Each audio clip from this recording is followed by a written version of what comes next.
You guys don't need to worry about me getting revenge from Diddy. I've got 3 moves that make sure he'll never be able to come after me or my family. First, I personally reached out to the victims' legal teams. The real reason he's not getting out is those buried cases behind the scenes. I provided legal funding for 7 victims who had been silent for years and brought in the top criminal attorneys in the country.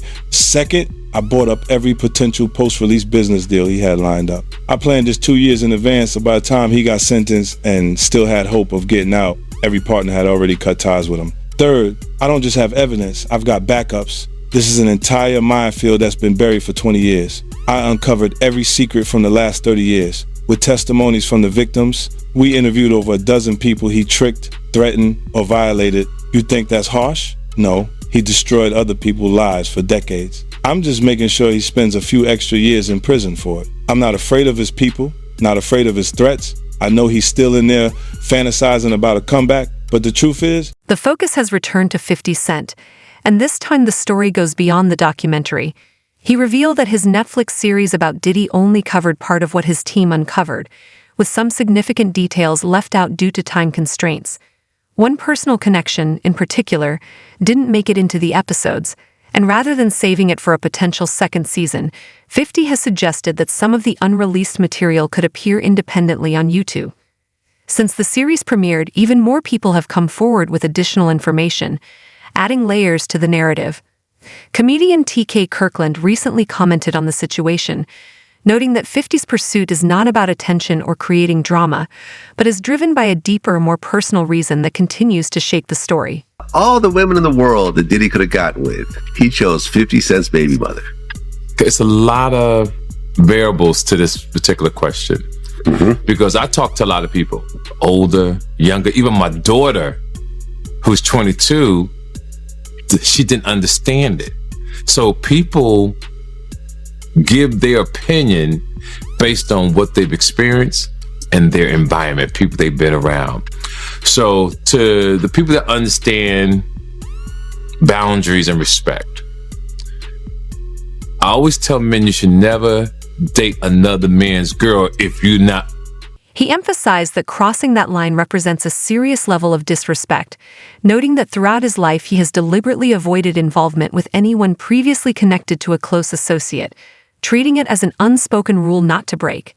He'd also pointed out that Diddy has extensive influence, resources, and global reach, which makes the situation all the more notable. From T.K. Kirkland's perspective, this was not accidental or careless. It appeared to be a calculated choice.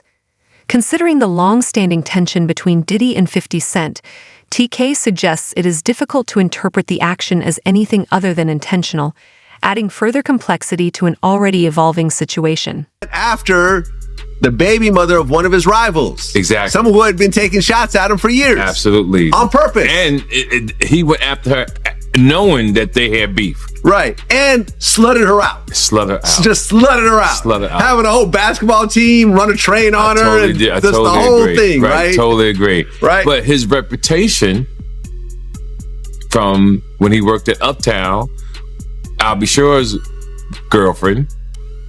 Oh, Kim Porter. Kim Porter. Right. That's his reputation. I'll be sure his baby mother. Baby mama. Yeah. Then Eric Serum, his friend, the one that she had his baby, Mia. So he's had a reputation of going after people. Tupac's ex-girlfriend. He got a baby with her too. Exactly. Yeah. So my point that I'm making to the men listening, well, if you don't understand this, then you just poorly educated and don't really have common sense. It's a no. There's no way I would go after Vlad's ex-girlfriend. Right. I'm so loyal that if I met a woman and she said, "Oh yeah, I used to date Vlad," I can't f with you, man. Right. I won't even put my, excuse my language, because that's how I move. Other people don't move like that, but you see me in Paris, you see me all over the world. Why would I want to do that to mess up? Even as 50 Cent's documentary continues to draw attention and earn praise, not everyone sees it as an undisputed success. Gene Deal has voiced pointed criticism, suggesting that some aspects of the project were not as original as presented, and that certain ideas closely resemble material he had previously shared without acknowledgement. He contends that these elements were not the result of new investigation, but rather recycled concepts, raising questions about credit and creative integrity. His comments have added a new layer of discussion, shifting some focus from the documentary's momentum and drawing attention to how the story was put together behind the scenes. I seen an interview about, he said that he had a lot of footage had to be down, the documentary had to be downsized. You understand? I don't really believe that, because a documentary is a documentary, and they could have had 45 minutes, they could have had an hour, to each one of those. You understand? They left out certain things. He said they even left out the one about Sarah Chapman. You understand? And for whatever reason, he probably left out a lot of other different stars too. Situations that they could have spoke about. You understand? I have a problem with the documentary, and I'm just gonna let you know that the reason I have a problem with the documentary is that they know that they took my idea. You understand? They know that when I came to them, I laid out what they should do and how the documentary should be. You understand? She can say whatever she want to say. I talked to those producers before I even talked to her.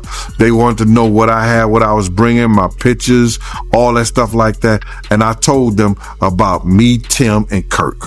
You understand what I'm saying? And how it would go. They did the same thing. This ain't the first time they stole from me, man. If you look at the Notorious Big, if you watch the Notorious Big, that part about the shoes, I had that in my book. And I was talking to K.O. Copeland. He was one of the writers of that movie. And I told him about when I let Big use my shoes at Soul Train Award.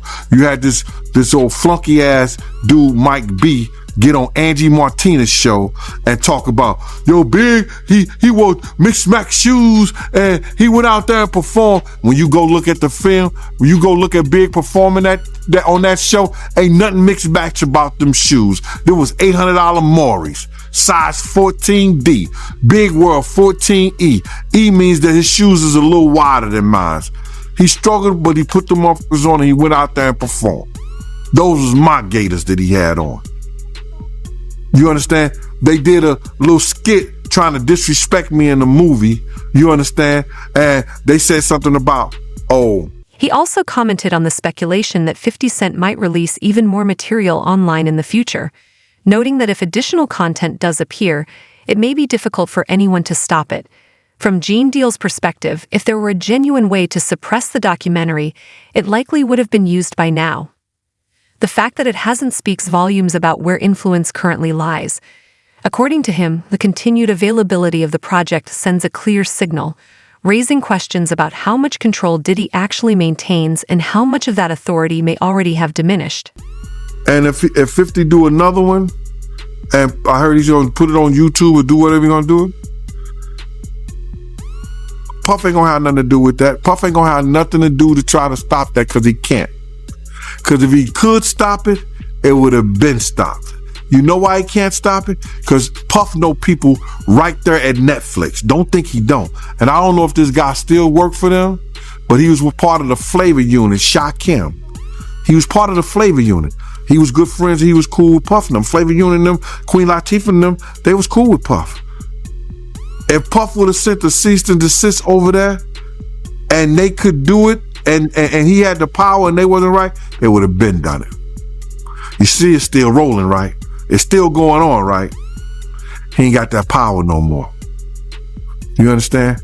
Now, could he sue them because they used his likeness or used something and stuff like that? I don't know. I'm not that versed in they using him. You understand? If they can steal your whole damn idea, your whole damn idea, why can't they steal your whole damn intellectual property? Gene went further by highlighting what he described as Diddy's long-standing focus on Tupac, portraying it not as a passing thought but as a mindset that subtly shaped years of decision-making.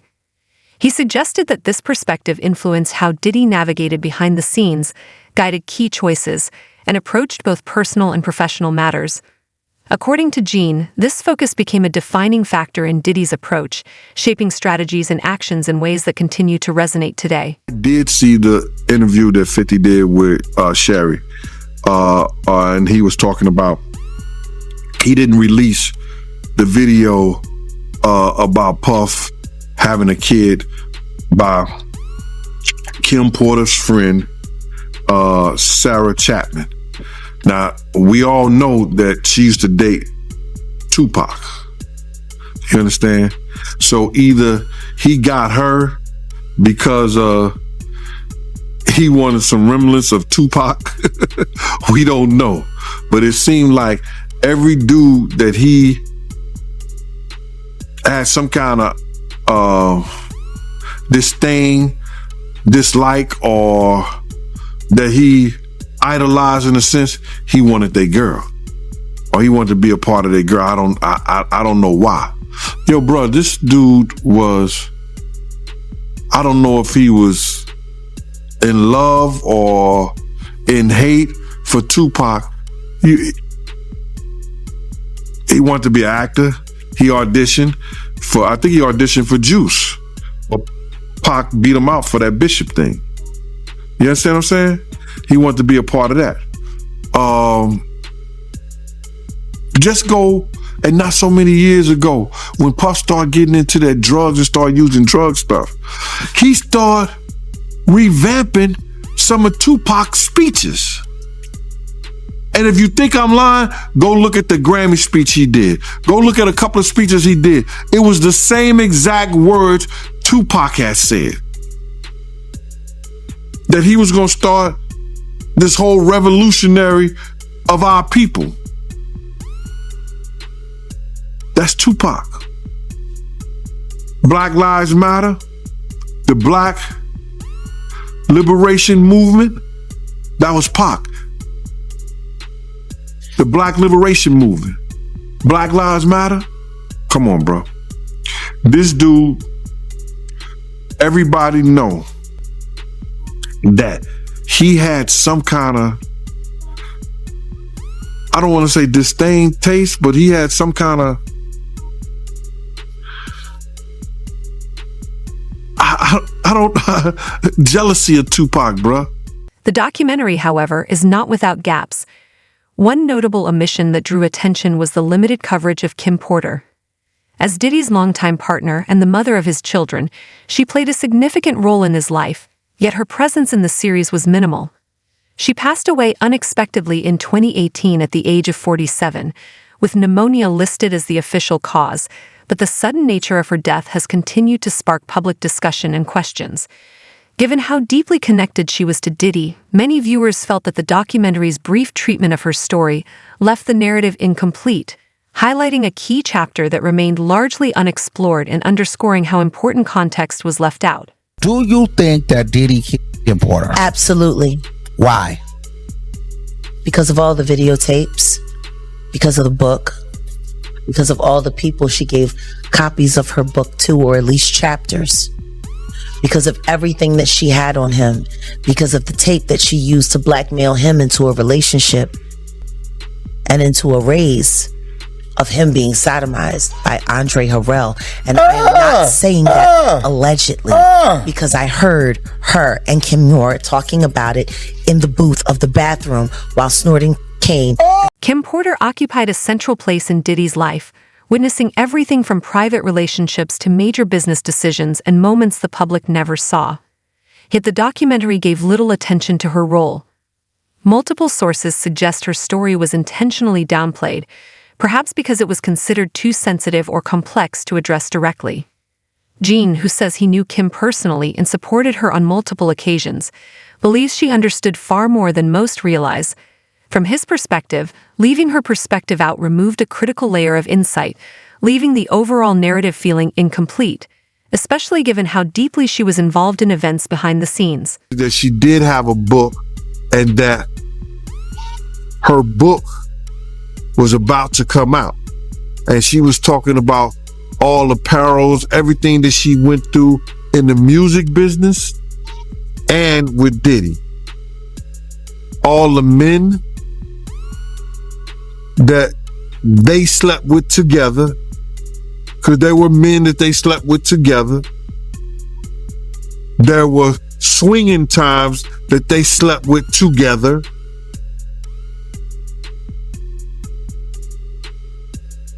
I don't know, man. How do you put your girl through some shit like that? Or how do you look at your girl and knowing that she's another dude? What kind of demonic mind you have to be that far gone where that shit don't bother you? And got rid of them. They swimming with the fishes. Wow, man. So she was about to expose all that in her book, them sleeping with men together. She was gonna expose everything. I heard it was tell all. Yeah, that's crazy, man. Just curious, right? Did you know that Diddy and Kim had that type of relationship back then in real time? Yeah. Because I know somebody personally that lives in Atlanta that was swinging with them, and I would never mention his name because he's a good brother and he knows my family down there. You know, he knows my family down there, and I would never, put his name out there like that. He's been in the music business. He done put a lot of groups, A-listed groups. The other day, they just did a whole thing with the girl that he was dating was the one that was putting the wiretaps and all of that out. It was a clear case. She came, hey, I was the one who was doing the wiretaping and all of this, right? The tapping. So I knew about this before she came out and said that she was the one that was doing it. I was sitting there like, damn, he know everything she doing. He know her conversations. I'm sitting there like when I'm sitting there right there next to him, when I'm hearing them saying, this is what Shakira Stewart was saying to Kim Porter on the phone, that made him mad. That made him so mad at Shakira Stewart when he went to L.A. Reid party, hit him with the chair. You don't think if he hit a man with a chair for dating this girl, they gonna have a fight at home too. You know what I mean? That's why, they say he busts her nose up on the boat. And have you ever been to Sandro Pay's here? Brother Player Mandolay. Remember that was in his song? I need a good woman next to me. So then it happened in what was it, Sandro Pay? Like that island. And then he bust her nose. They tried to make it seem like she slipped and fell. She slipped and fell and broke her nose. Nah, the truth was she slipped and fell and landed on his fist. Yeah, but that's what happens when you put your hands on females. I don't really have much respect for a man who's physically abusive towards women, man. I kind of think they be kind of suspect. I'd be like, man, I girls. Thoughts on all his celebrity friends that denounced those allegations and were like, this is false, and Liars. They were saying, yeah, should they speak up now?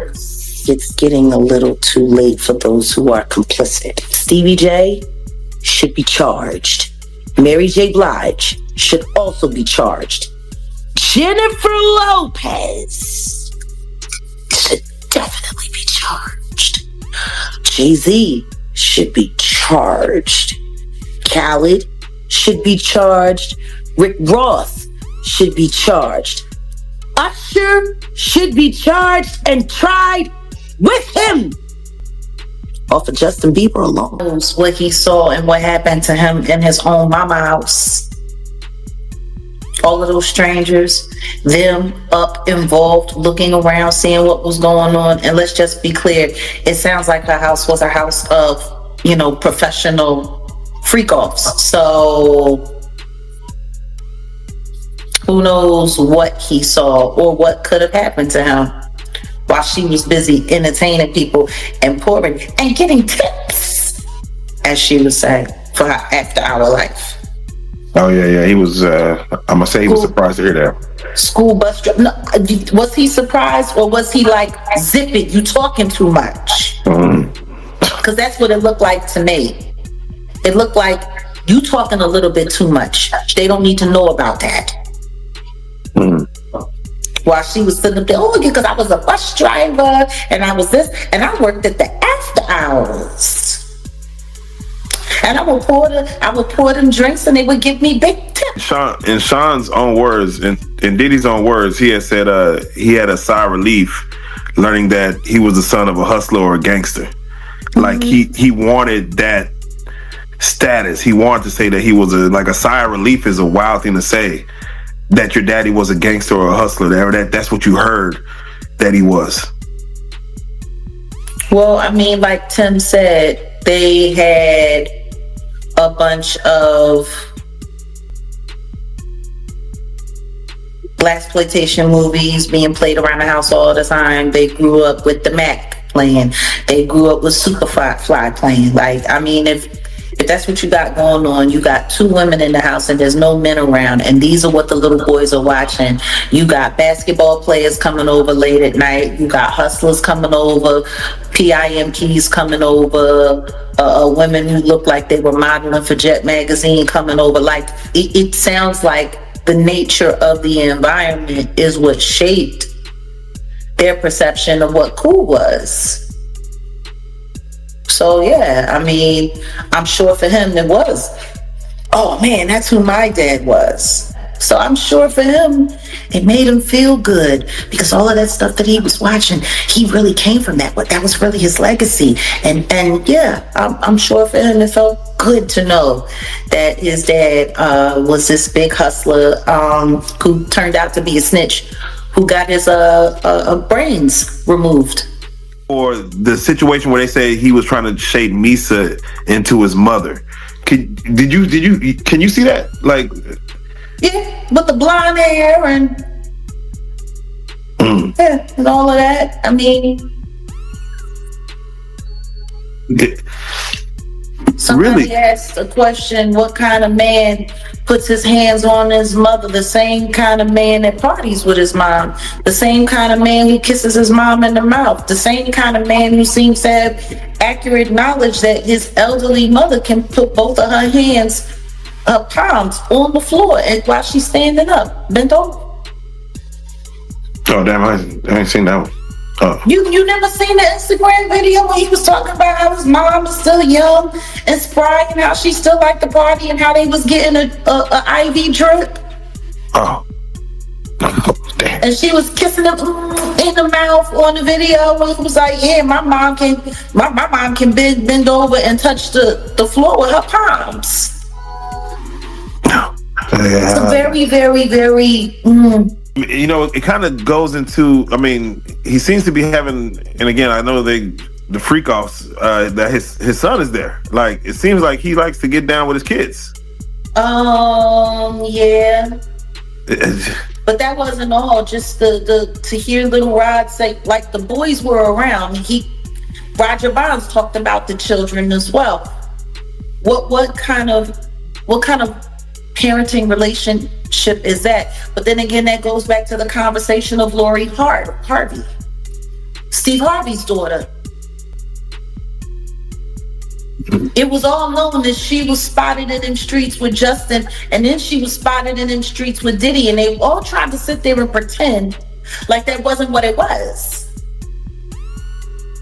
Like, I don't know if anybody has not noticed, but ever since Diddy got pinched, they've all been trying to pretend like all of the stuff that we've seen that happened, that they was all involved and didn't happen. If Lori Harvey was hanging out, and it's kind of weird, like the whole relationship with Justin looks weird. He looks like Mini-Me with Dr. Evil. It's weird. Like, why are there people? Why is there sexual behavior going on? And why are people naked in front of their kids, G? Doing all kinds of stuff. And meanwhile, Misa's running around making comments about how she don't like the way that Eric Sermon was depicting her in the documentary. You don't like the way you're being talked about in the documentary. You don't like the fact that, because see, it wasn't Gene Deal, because Gene Deal said he wasn't there, and thank God that he was able to admit that. Kirk Burrows did say that he was there and present when Diddy was beating the brakes off of Misa and putting the feet to her up underneath the car. If 50 Cent follows through with a second wave of footage, it could bring new claims, previously overlooked perspectives, and additional context that didn't make it into the original release. Unseen interviews, cut storylines, or first-hand accounts could further shape the narrative, especially as more people continue to come forward. The larger question remains, how much material is still behind the scenes, and who might be affected if it finally comes to light? Share your thoughts in the comments and let us know what you think could emerge next as this story continues to unfold.